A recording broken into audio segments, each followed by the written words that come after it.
ang pinakadakong problema sa tao, aning katong gitawag nga kamatayon. Tanamingon kamatayon. Isa musugot kag sa dili mga igsoon, kitang tanan mamatay ta tungod sa sala.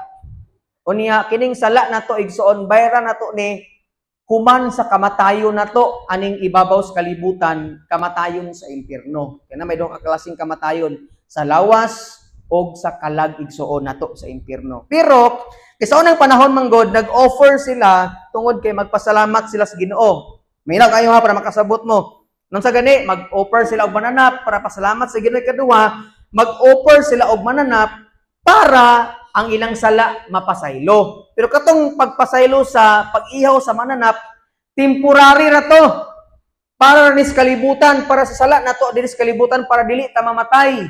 Like for example, si akong asawa makasala, mag-ihaw ko kay ako ang pare, sa una mangod kay pare ang gisugo para mag-ihaw og mananap, nakatong dugo mao tay maghinno sa iyang sala. Nakasabot ang tanan.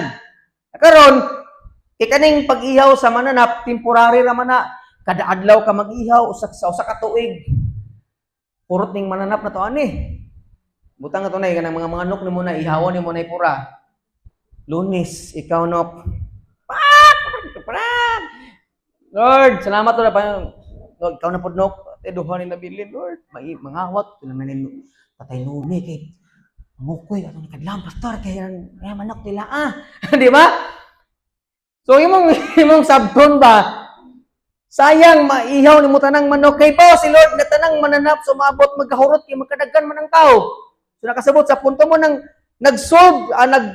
naghatag sa solusyon daan kay ba siya nga kitang tanan igsoon mamatay gid sa kalayas impierno mo nang si Kristo may naghalad sa atong kinabuhi. Mura gud picture sa ato diri si Abraham imbis unta si Isaac ang ihalad pero ang gihatag sa Ginoo mananap karnero. Unya sa Bible si Jesus gitawag siya og the Lamb of God, siya ang nating karnero nga ihalad ngadto sa Dios.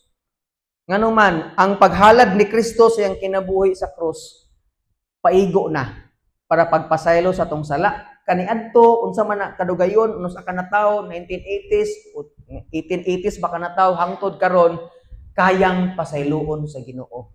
Bisan ang atong sala gibayran niya, bisan ang atong bayad ngadto sa kalaglagan sa impierno gibayran sa Ginoo. Kitang tanan utangan mo ta sa Ginoo. Kung utangan ta sa linding natong giutangan sa atong silingan, pero kitang tanan natay utang sa Dios. Kani atong kinabuhi, kinakasa man ta. Amen? Kitang tanan nakasa man mo na natay utang bayran sa Ginoo, utang kabubuton. Pero gibayran na imbes kay kita ang mubayad, ay sige